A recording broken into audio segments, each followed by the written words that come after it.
Okay. All right. So yes, last session will be show and tell. We have sessions at the end of the slides. You'll see the next few listed. So April is Jamboard. That might get changed because that's Liz Elena's specialty, and she has some other work coming up. But we'll find out from her if she still wants to do Jamboard. Then we might flip these. So Jamboard for specific teaching strategies, and then Google Draw basics, and then we have our show and tell. And we'll have a little break, and then we'll start up again in the fall. And we'll do a survey of you to let us know kind of topics that you'd like us to get back to cover. All right, so think about show and tell. Short, little, show us how you did something, tell us how you did something, how Google has fit into your own life or into your work with your students. That's what we're looking for. So today we are going to talk about Google Docs. We're going to do a scavenger hunt. We're going to talk about the tabs and the ribbon and a little bit about thinking about if your learners are accessing the docs on their phones, how that's different than if you're doing it on a computer screen. And we'll also try out some annotating and formatting in docs. And then there's some resources. And these resources are both for you teaching ideas, lesson ideas, and then productivity tools that might be helpful for you. All right. And you'll be able to format Google Docs after this and also develop some activities. And I'll look forward to hearing more about the activities that you come up with over time. So we are going to do a Jamboard quickly to find out what you already know about Google Docs. The link to the Jamboard, let me get that for you. That in the chat. So this is our Jamboard.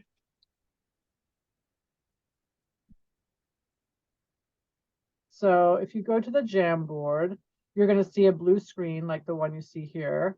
And what I'm asking you to do is open up a little, the Post-it note things and write down things you know. So the example we have here is that the Google Docs icon is blue. So I'm going to go ahead and open up the Jamboard and we can all be there together.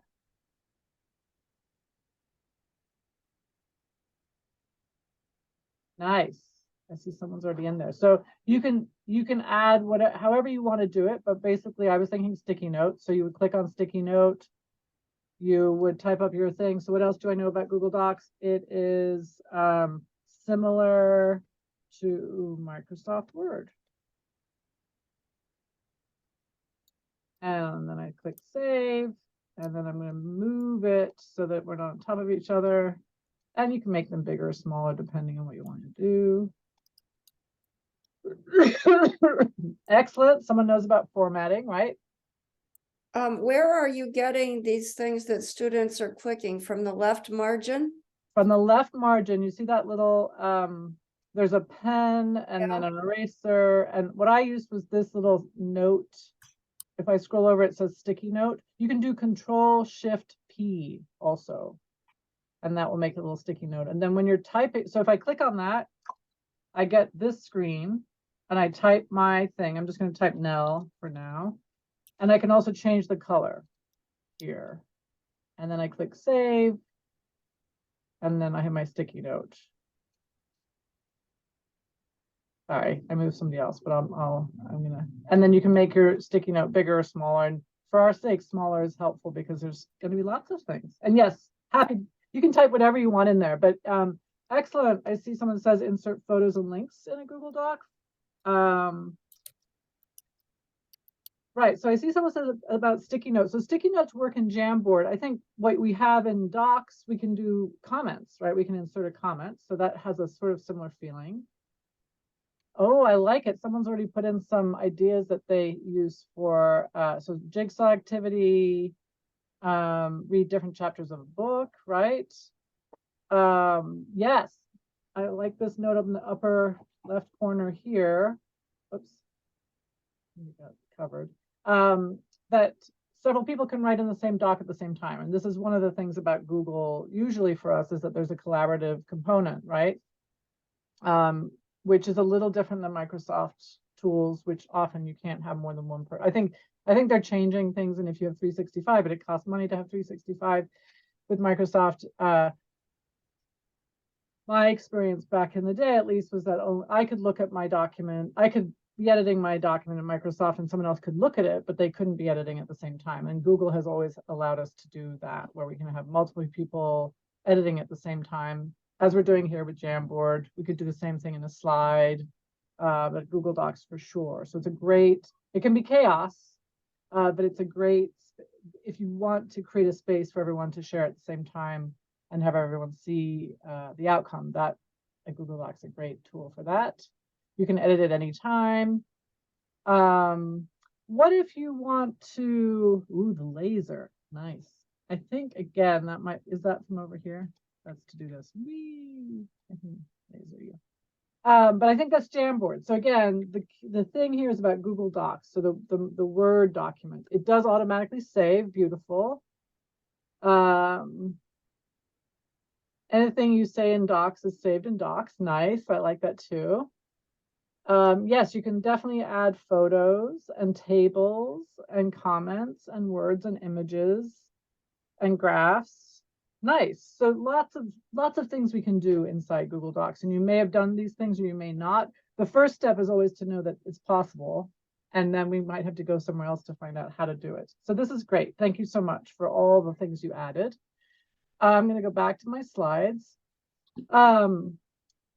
So Docs is really, really rich, and it's only getting more rich. And I feel like I kind of got stuck doing my basic thing. Like I take notes there, or I, you know, maybe I do some more formal writing, and maybe I do a little formatting.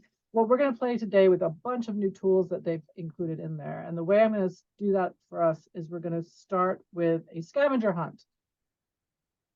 Before we go to the scavenger hunt, I want you to see that long link at the top, right? So you see this long link here, and I circled the word copy. Now, if you see this link originally, let me pull it up originally.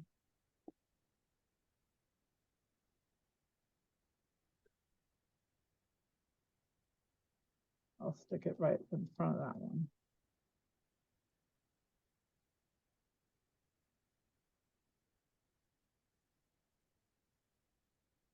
Yeah, let me pull this out of the way. I'm still on your Jamboard and not clear what we're doing right now. I'm looking Back at. to, can you get back to the Zoom? I guess by clicking Zoom probably. Okay, now I'm back to the Zoom. Yay! Yes, so we went back to the Zoom. Sorry. The nice thing about Jamboard is you can all see it in real life, but yeah, it does mean you can leave the Zoom world. All right, so we have two links here. They are the same, except this one says copy and this one says edit. What's the difference between these? What will happen if I click on the top one? And you can unmute and tell me what you think will happen. You'll be editing we'll be editing your document, so you'll no longer have your original. And do you know do you know by looking at this that you'll be able to edit it? No, only if you made me an editor. Right. So it's tricky because this link will stay the same whether I have given you edit access or not. This word edit in here does not actually mean that you have edit capability. And you'll see that if you share a document with somebody else and then later on you want to change what level of access they have, the link stays the same. It's just the access changes. So this word edit in here does not mean that you have edit capability. But if I change that word edit, and I have to first of all go in here and take out the link, so, or make it not a live link, because if I keep it as a live link and I edit it, it will still go to the same place. So for what I'm doing right now, you have to take out the actual hyperlink. So now it's just a long phrase.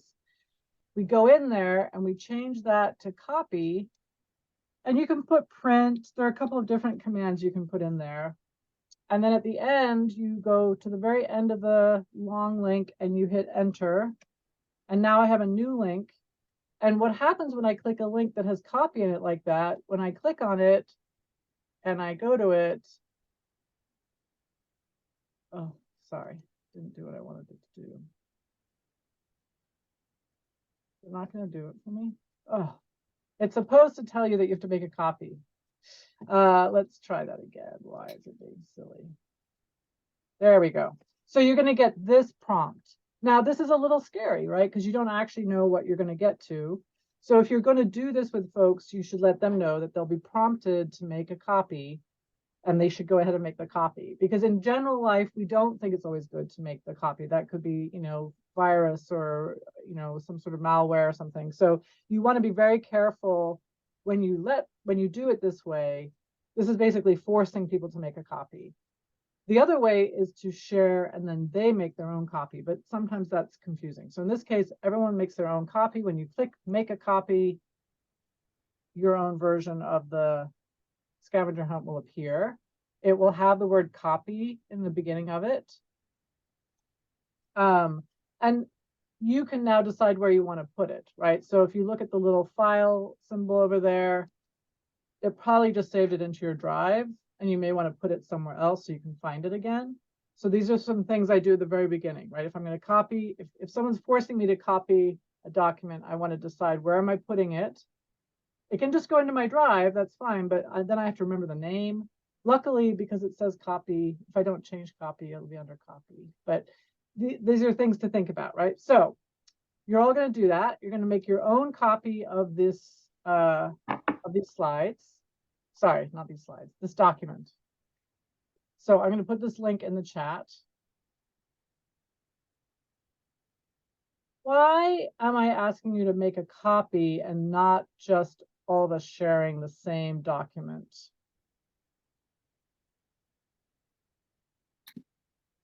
Because you want each of us to have our individual copy to make edits. Exactly. This is an activity where each of you is going to be adding your own. It's an exercise for you to do on your own, right? So that's something to be clear about. Like if we were all going to go in there together, it would be chaos. This particular activity would be very chaotic.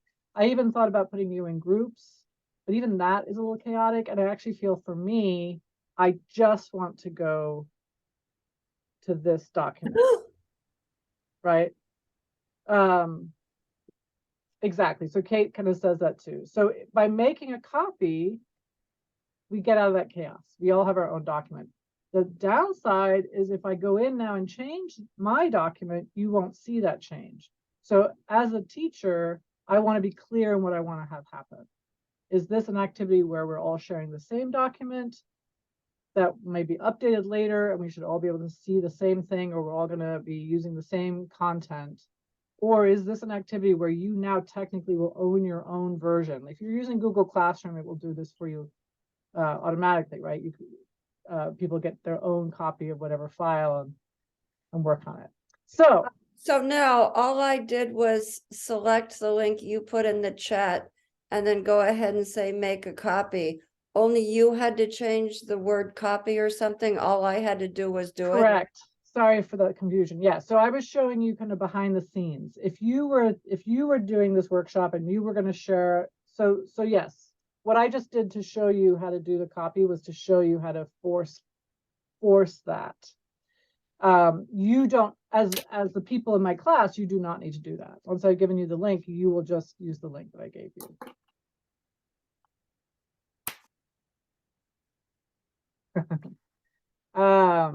All right, so if you go there, you will see that, and what I'm going to do now is I'm also going to go in here and take out my link, change it back to edit, so I don't have to keep making new copies. And now I'll go to that one. Okay, so if we're looking at this, there are some directions at the top, and the important thing here is in bold. You will not need to leave this document to complete these tasks. So everything here you can do inside this document. So for example, number 1, define the following words using the define tool in the doc. Add the definitions as comments. So who knows where there's a define tool?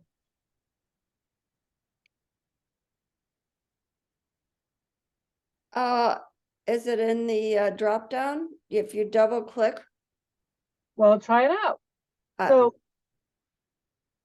So you're gonna have to, so this is for you to play around with, because I want, there's the way where I show you everything, and there's a way where you just go in and find it. And one of the things we talked about last time was digital resilience, and the idea that we will develop, this,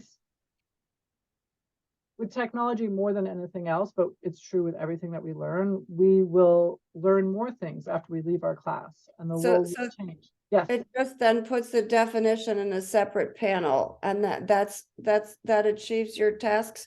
No. So that's step one. That's step one. The second piece is add the definitions as comments. So you have to copy that definition and then insert a comment. And as I scroll over the edge here, right, I'm already seeing some things that might be helpful. So that's add a comment. So again, I'm going to stop sharing. I'm going to take us back to just your faces, and you're going to go do this work.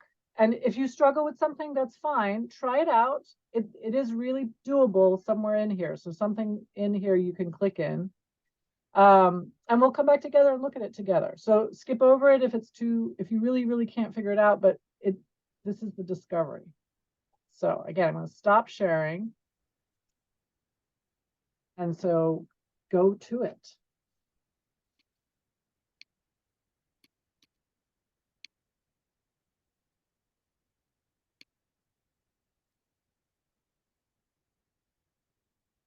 And if you have questions, you can ask them. But again, the idea here is to play around yourselves. I'm going to pause the recording while we do this. I'll share my screen. Yeah. Perfect.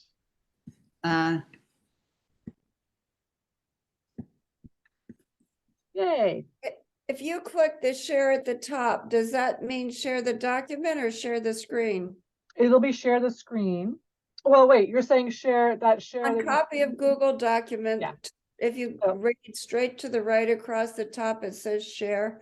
And that share is the link to give to someone else to come to your document, but it would not show on the screen. You have to be in Zoom to share. So to share the screen in Zoom, which these other teachers are trying to do, they clicked on Zoom first? Yes, so you have the Zoom window open, and you'll have that toolbar where you look at the chat and things like that, and there's a green button there that says share the screen. Susan, you're going to end up doing that today, so we'll get there. Okay. Be exciting. All right, go ahead. All right, so this is what I did. I took the word, I highlighted it. Oops.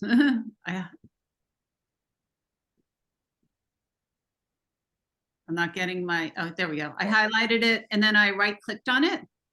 Nice. And I went to define abeyance. Beautiful. And then I saw the definition over on this side.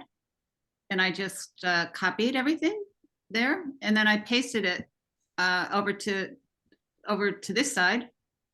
And then there were comments over here somewhere. I don't know. Yeah, I think you have to see the edge of the document to get to your comments.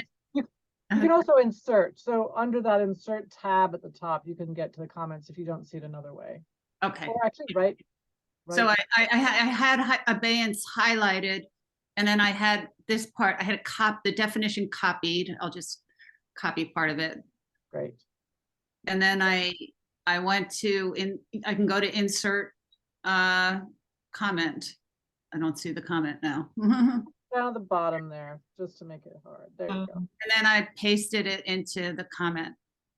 And then I posted the comment. Beautiful.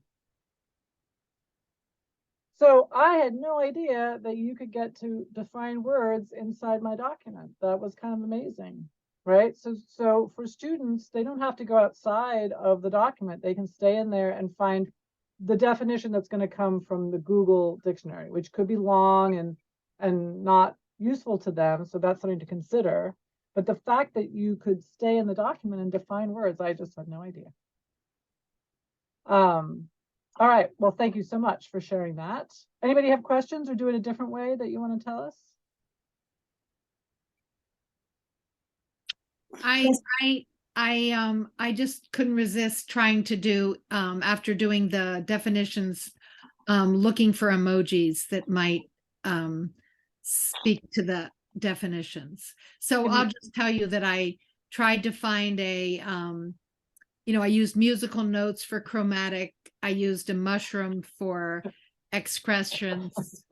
Abeyance, I looked for a little, like person holding their hand up. Nice, nice, right? So that is another way you could, instead of having the word definition, you could use images, especially for certain kinds. Those words were trickier, but you could certainly use it for other kinds of words very easily. Lori, were you going to say something? No, I was just saying that was impressive. Fantastic. The pictures, I like that. Yes, no, it's a nice idea. Nell, I found it like somebody suggested doing the right click, but on the menu, where is it? I couldn't find it in the menu. So I think, let's double check this. I'll share my screen for a moment.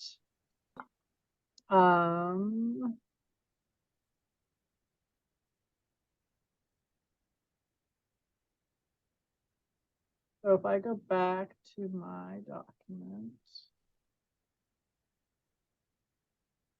and it was this one. All right, so I think someone else had the idea that you could highlight the word and then you could go up to tools, and there's a dictionary there somewhere. There we go. If you see, there are these, we call these Shortcuts? shortcuts, exactly. So if this is something you end up doing a lot, people might remember the shortcut, which is Control-Shift-Y. That was the same shortcut you'll see if you just highlight and do that right click. So it's the same tool. Right? So this is Control-Shift-Y. It's the same keystroke. Oh, I see. So define and dictionary are the same. Okay. Yeah, which was confusing in the directions. I will say I just grabbed this scavenger hunt from someone else, and I did go in and change it to be New York centric. But you could be more careful with your terminology and clear with your words. I Vicky. was just, it's okay. I was just looking for the word define. It was like, Yes, I know. And it was funny because I think when I tried it out, I must have got there where I got to the define piece and not the dictionary. And it's a good thing to talk about the difference between define and dictionary, right? That's an important terms for our folks to know. Vicky, I see you have your hand raised. Yes, well, I just wanted to first tell her that I did the same thing, looking for define, but I also noticed that I didn't have to even highlight it. I just put my cursor in the center of it and right clicked or went to and got the dictionary. So I didn't even have to do the whole highlighting. I just put my cursor there in the middle of the word. Yeah. Yes. And even at the very end of the word, it guesses that that's what you want to do. So it's pretty smart, right? Like it says here, define abeyance. So if this was a big long article and I'm like, oh, I don't know what that word means, I could just click on the word somewhere near the word and right click and I could get the definition. Now, like we said, the definitions can be long and they may not be the most helpful for some of our learners, but at least it's there, which is an interesting thing. And I didn't know that before I did this activity. And the commenting, I know it's a little confusing, right? So you have this little thing pops up, but if you have lots of stuff there, you won't be able to see that. You also have the ability to go into the insert comment. And again, another keystroke if we want to remember that. And these keystrokes are handy if this is something you're going to do a lot because they're true across all the tools, right? So last time we looked a little bit at the similarities between all the different tabs. If you compare sheets to docs to slides and how much is actually similar across all those Google tools, that's true here too. So a lot of these keystrokes would remain useful across all the tools. So if it's something you're going to do a lot, I have my Control-Z down for undoing and my Control-Y for redoing, but now I might have a new one for how do I add a comment or how do I define a word. Hey, are you asking a question? I think you're muted. Is there a? Yeah. Oh, sorry. Okay. I have a Okay. question. Yeah. My question is, I apologize. My question is, if I put a story that I write in myself based on text from books or whatever, if the students have access to that story in a Google Doc, will they be able to do the dictionary activity? Yes. So Wow. the issue, so we have another activity today where I'm going to give you a copy of a part of a Hitchhiker's Guide to the Galaxy. Great. And it's exactly like that. So if I go here to solutions and I right click on it, here's my define solutions. So it's there for everything. And you could, you know, we did it with the comments. This could be something where people have to just copy and make a vocabulary page for themselves. We could even do, you know, hyperlink it, right? There are a variety of tools we could do. You don't have to do the commenting piece, but the definitions are stuff definitely in there. And Jean, Jean, did you have a question too? Yes, is there like a listing of all of these keystrokes and what they do? I Or can look when, I mean, you can Google it. So every now and then I've done that because I was, and there, it's kind of, there might be a document out there that someone's put together for us, or maybe it's something we can put together because it's not something that I have on my fingertips. And the way I would get there is I would Google it. So Googling keystroke shortcuts Okay. or Google. And if you find something, you can share it with all of us because it's it is a handy tool to have. What I find with keystrokes though, because there several times in my life, I have found such sheets and I've had them and thought, ooh, I'm going to be so together now. And in the end, it really comes down to the 5 that you use, right? So it might be a helpful tool, and especially if you're going to be teaching about it, it's a helpful tool to have. So I'm not at all saying don't do it, but in reality, there are going to be a few that you really remember, and then there are going to be other ones that it might not, depending on, my brain doesn't hold that stuff very well. So for me, it's like I have a few things and then I'm fine using my tabs or my right clicks. Okay, fantastic. So we figured out our both our defining piece and we figured out our commenting piece. The explore tool Oh, that was so great. yes. I didn't know the explore tool did that because I'm used to the explore tool in slides, which we use to create a new design, but I'd never done it in a Word document, I don't think. So who wants to demonstrate? If you want to, you can come into my document or I can stop sharing and you can show your document, whichever way you want to do it. Does someone want to show us how they did the explore tool? Well, I can. Can I Excellent. share my document? Absolutely. There we go. All right, let's see.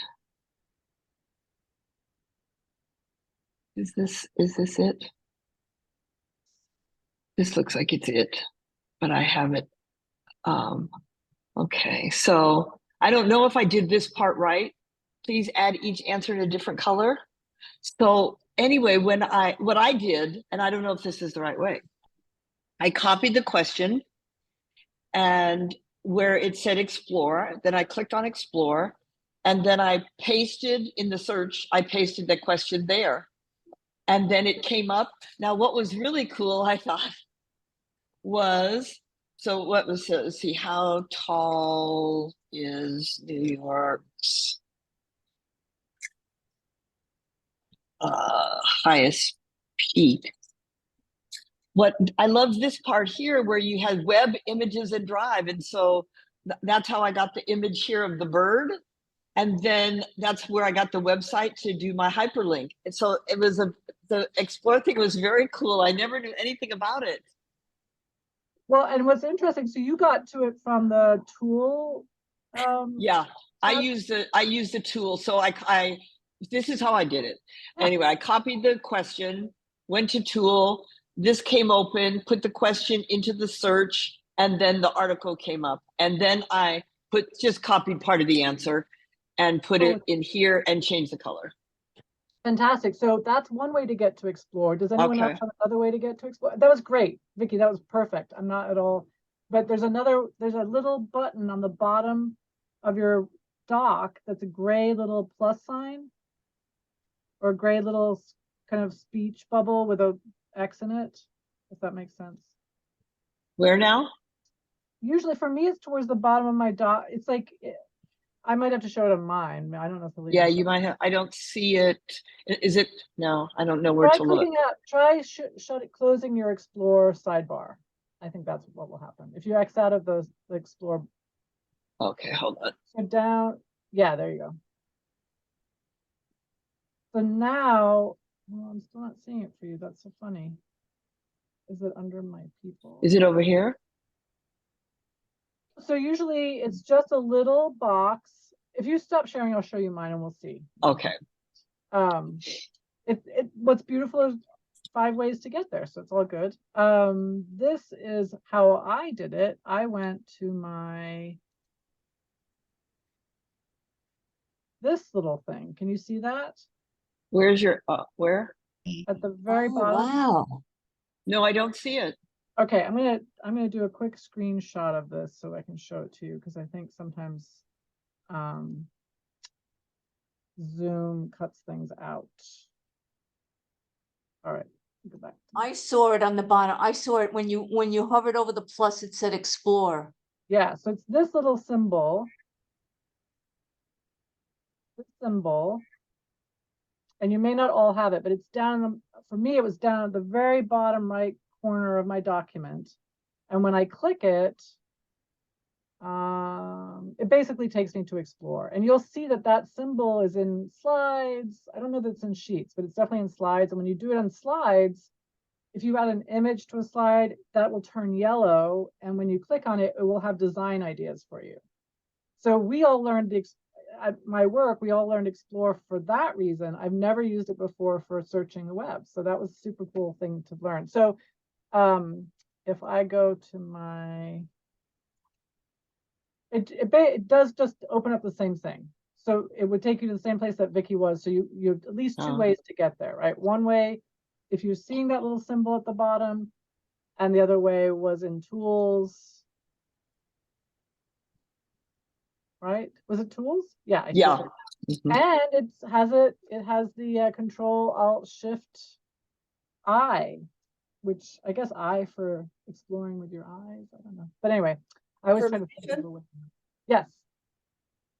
Did you have a question, Susan? I think the I would be for information. Oh, I love that too.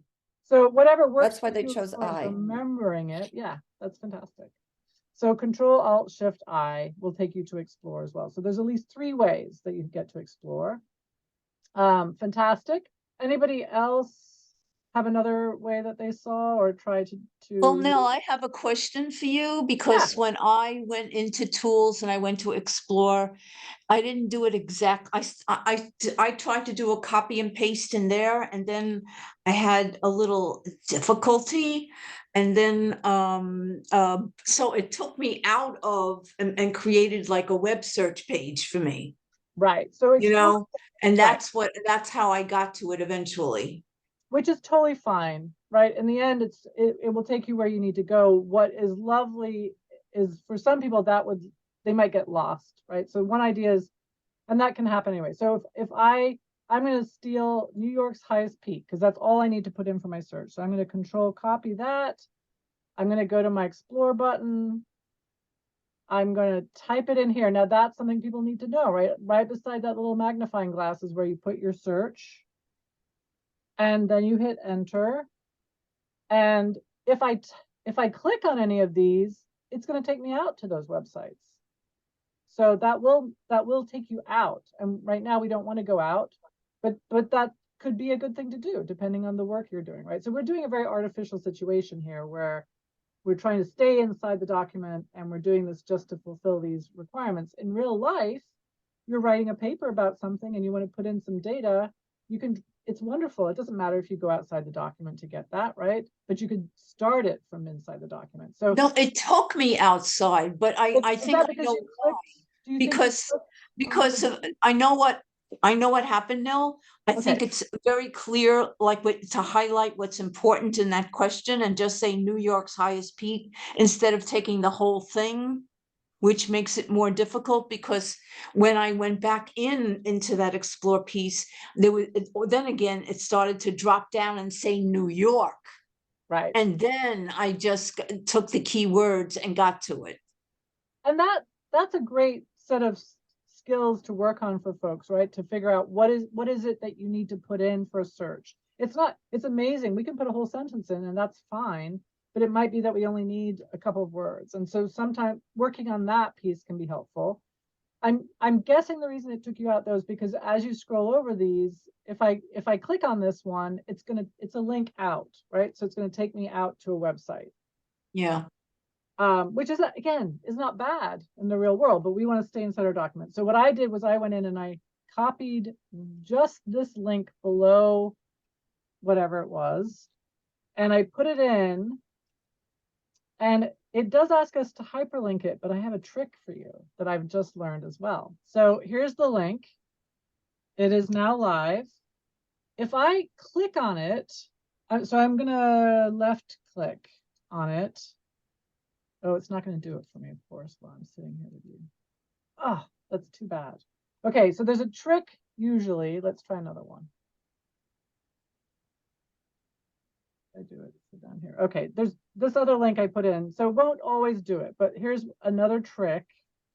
If I click on it and it gives me all of this, down here it says replace URL with title. If I click yes, now it's a hyperlink, that the way we think of a hyperlink, where you have words and phrases that make sense to us. So that's a shortcut that will automatically happen if it's there. I don't know why this one doesn't like it, but it doesn't like it. So it doesn't always give you that.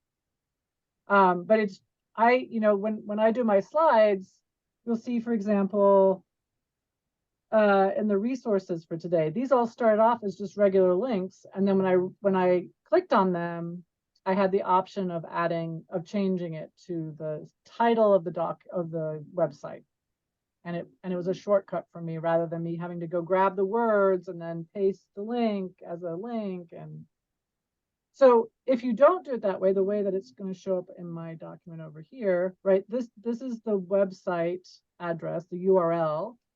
I want the request here was to have it in words. So I'm going to actually go up here and try to steal these words. Oh, maybe I didn't get the whole link. Maybe that was part of the problem. And now what I want to do is get rid of some of this stuff. And copy this. And now to make a hyperlink, right, I highlight this.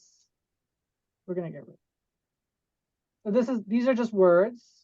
And I make a hyperlink, I highlight it, and I have this link option. And again, we see Control K is our our keystroke.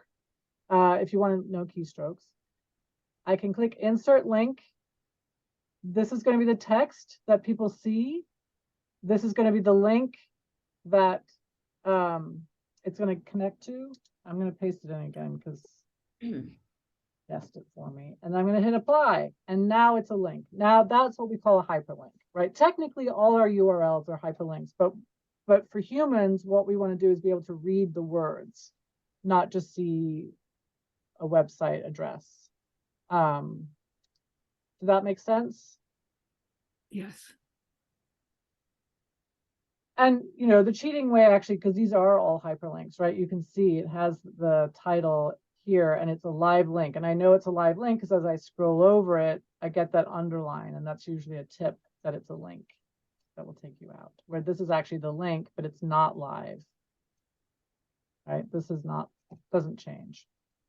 All right, so that was our Explore tool. I know you had to do different colors. How did people do different colors?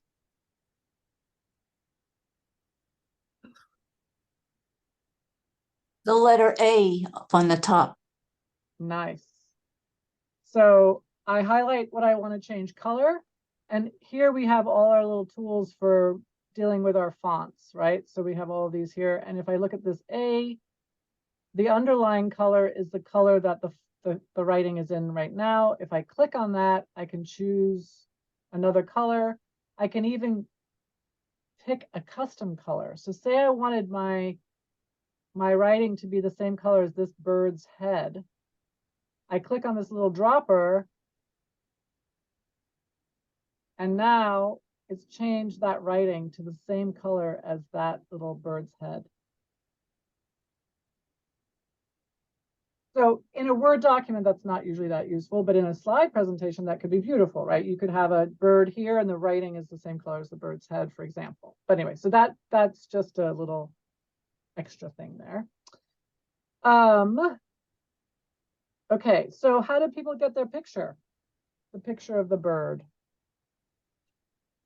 And just notice here that the Explorer, these sidebars will stay up until you close them, and you can just close them by clicking the X, because you're going to end up losing a lot of space, or there might be one on top of another one. So sometimes, like if you already had the Explorer open and then you did the define might end up sitting on top of the Explorer. And so it's good to clear it out every now and then. I like to kind of get back to my regular document. And actually all of these comments, I'm going to get rid of them too, because they're kind of just taking up a lot of space right now. So I'm going to check them off as resolved. They still live there, right? You can still see them by clicking on open comment history, but we don't need to see them all the time. So I'm going to get rid of those. All right. So who wants to take us through? I'll stop sharing. Anybody wants to take us through how they added a picture? I'll do it now. Yay. Thank you, Leslie.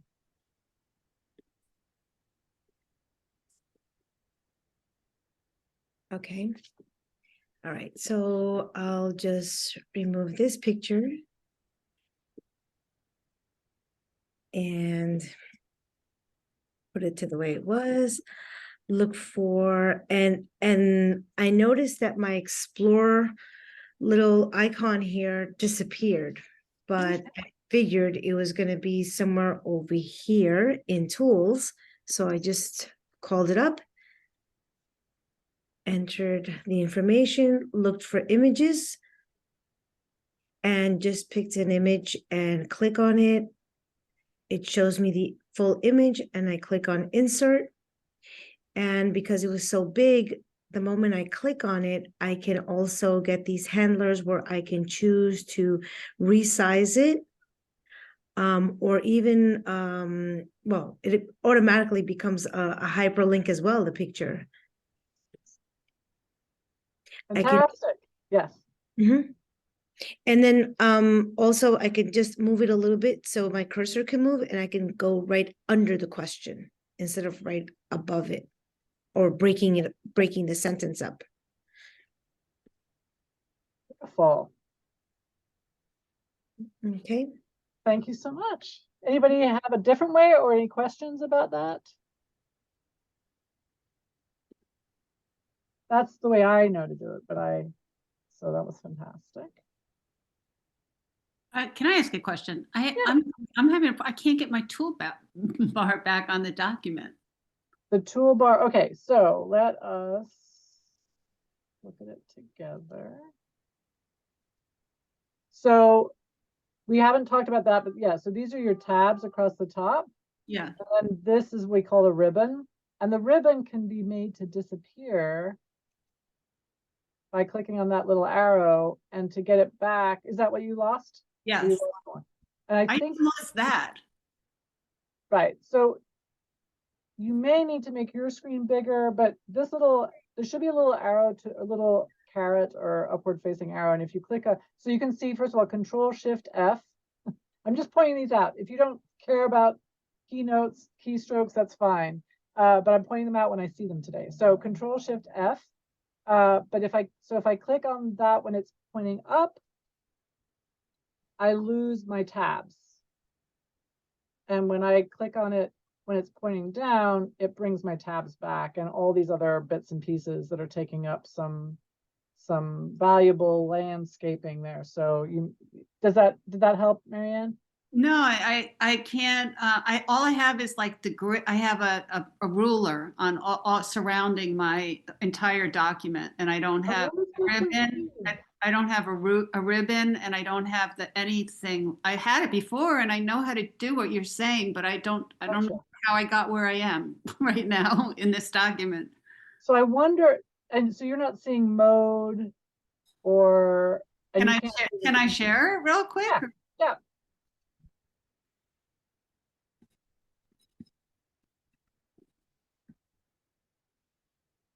Right. So what's going on there? So it feels like, yeah, there's no. I can get up here. Yeah. But but so that's very frustrating, because you can't even see a thing. Because I would think that this is a view issue, but I don't even know how you get back to the view. There is a drop down arrow in the upper right corner in the gray.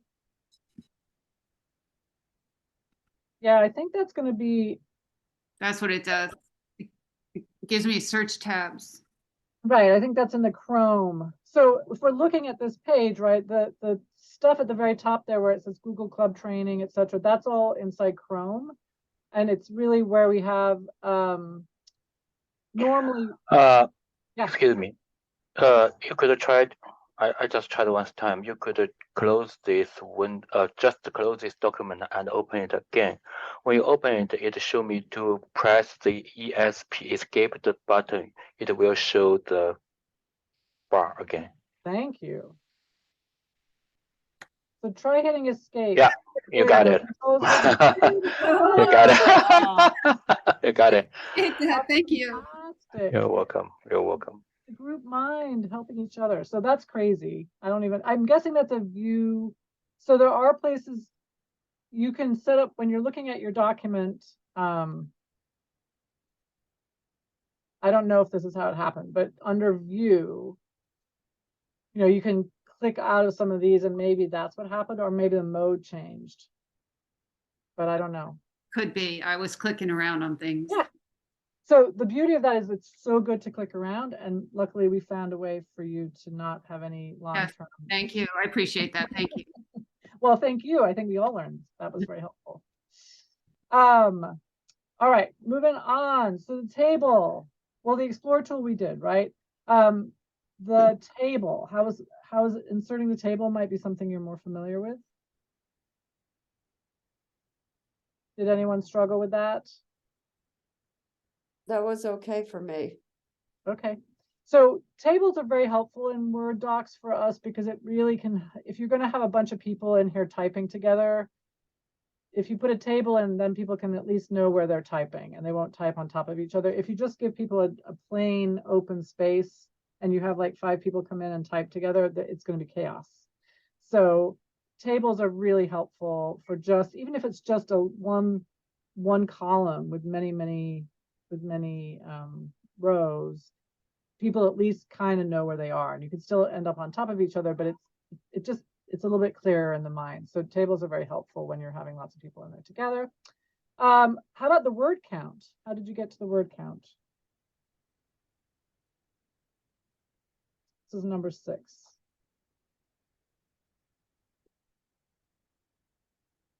Wasn't that under tools also? Yes, it's under tools. So we go to tools and word count is there, and look at that, Control-Shift-C.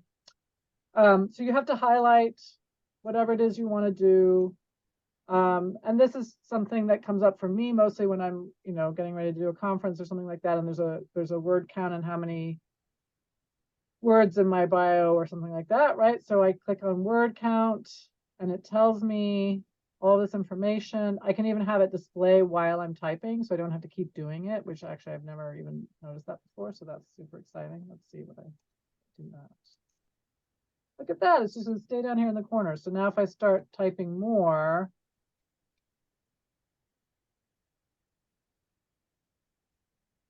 oh, I don't know that it's going up, is it? Yeah, it is Yeah. going up now. It is going Okay, up. But I what see. happened was after you selected it, the total word count went up for that whole page. So maybe when I add it here, it's going to look at all of the words in the whole document. Yeah, I think that's what happened. Rather than what I highlighted. That's helpful to know too. And that's actually more helpful usually anyway, right? To know what the whole page is. And I can hide it again too. All right. So that was our word count. Page setup. Changing our document from portrait to landscape. Where is page setup? Under file. Nice. For some reason, I always kept looking for under view or Yeah, like. me too. But yeah. I thought it was under format, no? Nope. It isn't. I don't know why they've done that. It's right here, the second to last thing, page setup. I agree, format even makes a lot more sense. But no. It is under format, page orientation. As well. Mhm. Oh, that's interesting. So they've broken it out here. right? They've broken it out, page orientation. So you can do it under format. I've always done page setup over here, which gives you a few different things, right? So you have portrait and That's where the landscape. color is. Okay. Yeah. Landscape, I can change this exactly where you want to change it to yellow. Okay. I can make it a different size document, right? I can also control the margins. So maybe I want to have 0.5 margins instead of a whole inch. Yeah.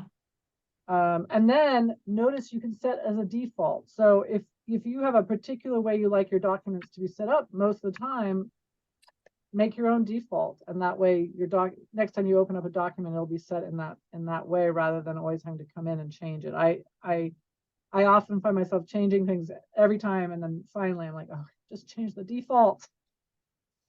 And I click OK, and you see it turned yellow and the margins changed. And it's also now in a landscape layout.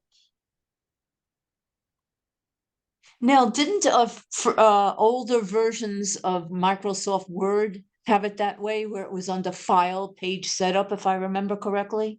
I don't remember. I think it was, yeah, Word. Word was In like Word, that. and Yeah, old under Word, versions it of had it there. yeah, in old versions of Word, it's not like Yes. that anymore. But in old versions, it was like that, I think. The old one.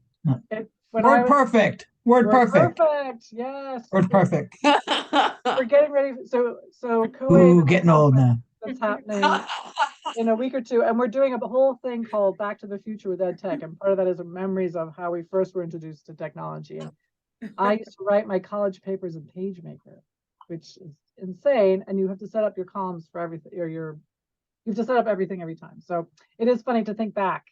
That just proves you're unbelievably young. Yeah. I wrote my college papers on a typewriter Well, I got my mother said that's with what liquid paper. as that was my graduation gift from high school with the electric typewriter. So yeah. All right. Symbols, math symbols. How was that? Where did you find those? So we want to do math problem 3 divided by 3. And then where do I find my math symbols? I'm really desperate to answer this because I can't do math. Insert Insert special characters. Special characters. Where's special characters? Special characters. Keep There we going. go. Boom. Math symbols. And where do I just keep scrolling down? Yeah, until you find them. Watch you up a little bit. Yeah, it's the Greek symbol. No. If you go up, you'll find math symbols. If you go to symbols, you'll find math. Oh, I see. You look Under at here. that thing more, you'll find math. There you go. Go to the top. If I click on where it said, whatever it says here, if you click on that, you get a really long, right? And so in here, I should be able to find math. That's what you're telling me. Yeah. Or numbers. Can you find numbers? There's number. Numbers isn't going to help you. No. So how did you find math? I don't know. It was there. Emoji, punctuation, Symbols. number. Maybe it's in the other one. I didn't find math. Oh, I found math right away. I don't know how. It knows you. Try get rid of that decimal. Right. Yeah, I don't so know. it closed fractions related I historic. don't know. Something's weird about it. I don't know. Maybe. Well, that's fractions. That's exciting. Those are enclosed. I think if you get rid of number on the other side. I don't think if I come down here, I'm going to find it. No.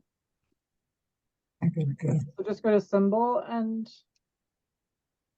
maybe there's The math. insert equation. Maybe here. So Was Yeah, there it is, math. insert equation? That's it, math. That's it. symbol in the first one and math in the second one. Go to the top. And there it is. Was it divide or multiplied? Divide. Divided. There we go. So would you go over that again? You went under insert, then special characters, and how did you find math? So categories. Uh-huh. Well, first insert, right? Start with insert. Yep. So we went we can start over, right? So we were insert We have special characters. Uh-huh. We use categories, and then symbol, and then math. And the third one didn't show up until after I was looking under symbol and I had to go find, then I could find the math one. Is that working for people? So yeah, symbol and math were the keys there. And it looks like I can actually also do a keyword search. So if I said divide, oh.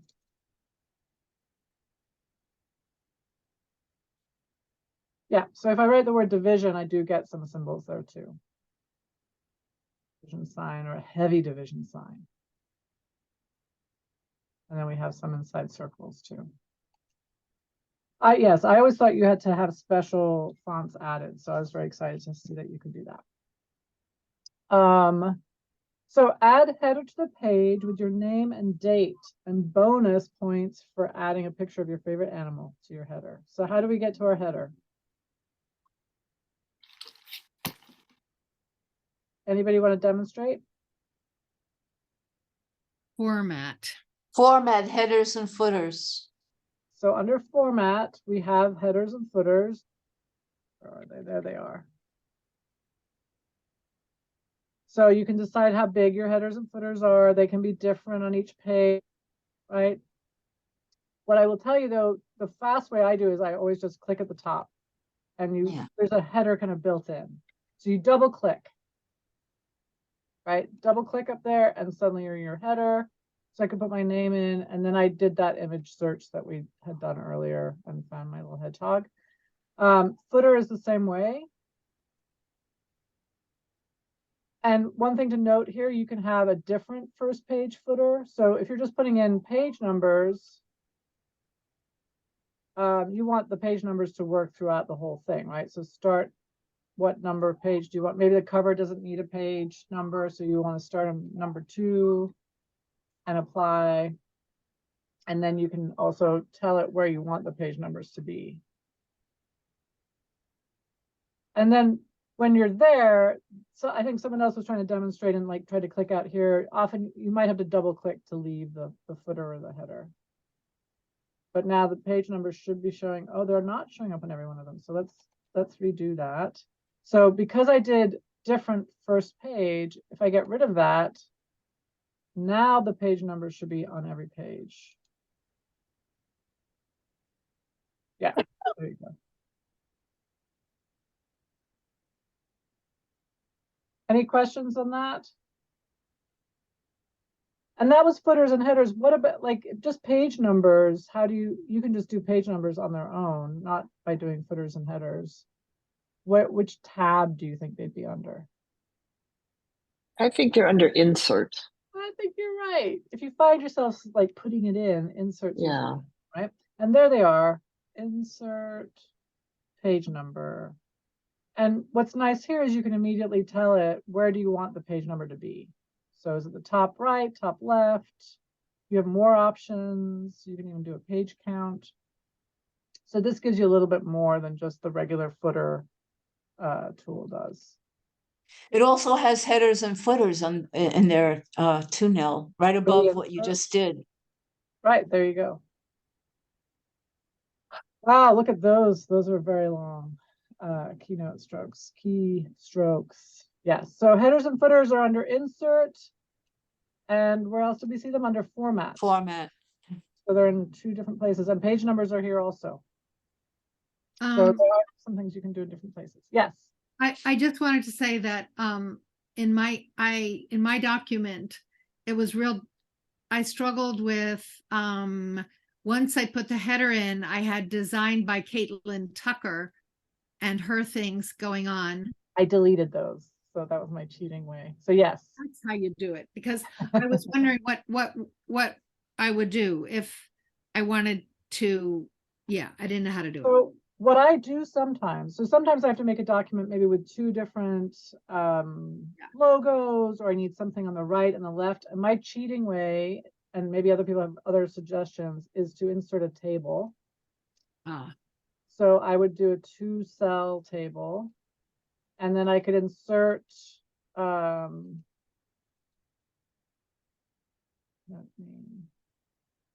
put a hedgehog on one side. And then my name on the other side. And maybe I want the Nell to be right justified. So I'm going to use these little tools up here. So Nell is going to be all the way over there, and the hedgehog's all the way over there. And now I don't want the table to be visible. Now in Word, in Microsoft, you would go in and you would just make the lines not show. Here, what's interesting is so I highlight all of the table, and the way I've done this before, let's see if I can figure it out, because it's a kind of goofy way. Basically, you have to make the lines the same color as the background. And sometimes there's a table formatting tool. Can't you just make the lines transparent? Yeah, but I'm not even seeing the line. This line thing here was. Yeah, do that. Yeah. Make it transparent. There's no transparent. Oh, there's no transparent. Oh, So the trick is to make it the same color as the background. So usually that's white, and in this case it's yellow. well, there it goes. Yeah, so that's the trick, is because there is no transparent. That's what yeah, so when I do the whole table, I can't do it. That's weird. Usually I can do it that way, but if you highlight each line, so it's a little laborious. Yeah. It's usually not this laborious. I don't know why it's being different than it usually is. But anyway, so you see what I'm saying, though. You've created basically boxes for yourself, but no one else is going to see them. It's a cool idea, though. It's a nice trick. Yeah, and that's the way I've handled putting images in usually and stuff like that. I make a table, I put my stuff in where I want it to be, and then I make the table invisible. And it's cool. I love it. I gotta go, Peach, but thank you. Thank you for being here. And you see that the header in this case is going to be the same on all of them because I unclick the box. Otherwise, you could have just the header on the front page and not on the next page. All right. Change the font. So if I want to change the font, what do I do?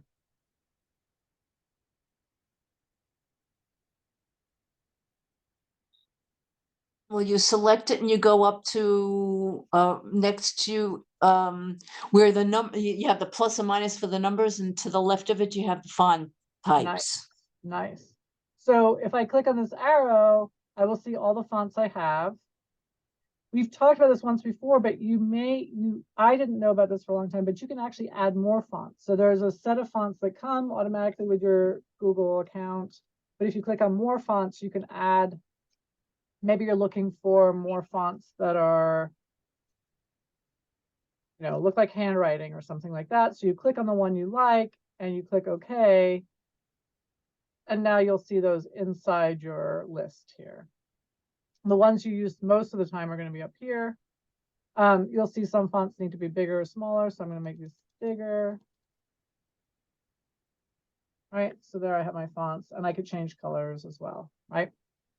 We already did the page numbers. Did anyone try out that voice typing? No, do tell. I guess none of us got that far. And couldn't find it.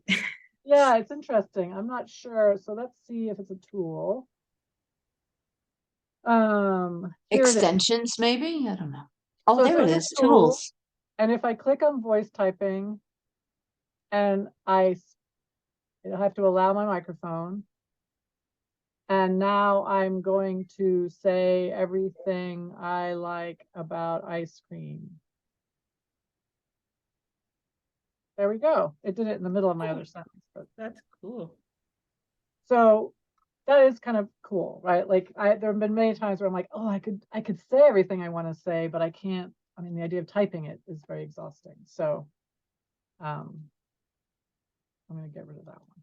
Anyway, So that again was under tools. And what I've found often are things I don't know where they would be, they're often under tools because they don't really have another logical location. Nell, Yes. would you know, like, is there a faster way to create a text box like you would in Google Slides or, just like PowerPoint where you just insert a text box? Because I noticed that in Docs, you have to go into insert draw to create a text box. Yeah, and my cheating way again is to insert just a table.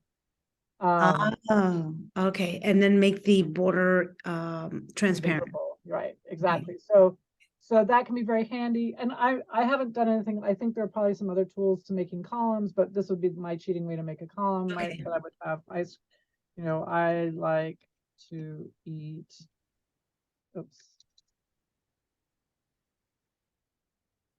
And then over here, I could put the image that I want to have of a ice cream. Apparently, I really like ice cream today. But I could take this word now and actually put it into explore and type ice cream there. And I could find ice cream near me. And then I can go to images and I can take that picture and insert it.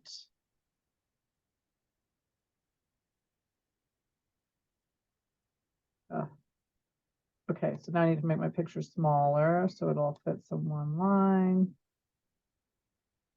And then, yeah, make it all invisible. And I'm wondering if it'll be easier this time. You know what? Could it be here? In the more. So in the 3 dots, now I can see my line tool. So that little pencil, that changes the color of your line. So I'm going to make this all yellow. And I could even fill the boxes another color, so they could be a deeper yellow. Okay. Right? Oh, nice. Yeah. No, that helps the text box because I was just going crazy looking for it. And then, but because I was trying to avoid the draw box because I think the draw box is so annoying. It's very annoying. And to edit the draw box is very annoying. And Yes. So I love tables. Tables. Okay. Tables Great. are my cheating way to do a lot of things. Fantastic. Excellent. So any comments? Is this an activity you could imagine doing or a version of this activity that you could imagine doing with your students? Yes, it's Yes, wonderful. absolutely. I think, it helps.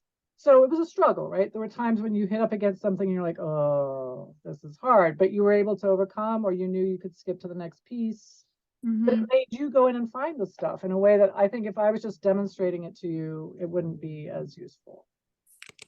Now, I had just your question about the highest peak in New York. My Explorer took me to Staten Island, so I stayed there. How interesting. Yeah. A place I'd never heard of and a site I'd never seen. So anyway, that was kind of a rabbit hole that I enjoyed going down.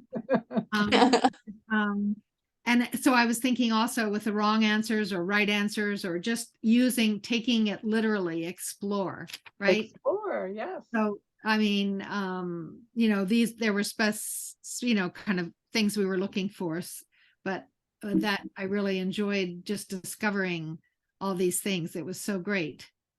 And I think that I'm glad. I'm glad you noted that because I think that's part of this, right? So we're not only exploring actually using the Word document, but we're also exploring the world. You're able to get new information that you might just never, have done and never clicked on it. And I don't know if anybody has time or if this is part of it, but I really I liked again, every single, what did you ask? You asked us to find something like a link to a site that we thought was interesting or a quote or all those things that were idiosyncratic. And, I can imagine doing the same and then making a table and students putting in the table, links or quotes or whatever. Right. And it could just be one piece of this. It doesn't have to be the whole activity. Judy, you have your hand up. Yeah, and I think, we're all enriched by having gone through this exercise ourselves so that when our students come up with issues, we can help them troubleshoot. And inevitably, people are going to come, I think who was it who lost their bar, right? Like that was so helpful to have multiple people here who could help us, but I wouldn't have known. I mean, that might have been a Googling moment. So it's fine if you don't know all the answers either, and people will stretch your knowledge and skills. So it's 5:34, we run out of time. So we'll next time we'll pick up a little bit more of our Word doc stuff, because I did want to go into formatting. I think formatting is a really important area for a variety of reasons. So we'll pull that up to next time. Thank you all for being here. I'm going to send you, as usual, a link to the session, slides, and the recording. And actually, this is our quarterly evaluation, so I'll send you that too. And as usual, if you have questions between now and our next meeting, feel free to share them with us. And we will see you in April. Thank you. Take care, Thank everybody. you. Thank you. Bye-bye. Thank you so much. Thank you. Bye.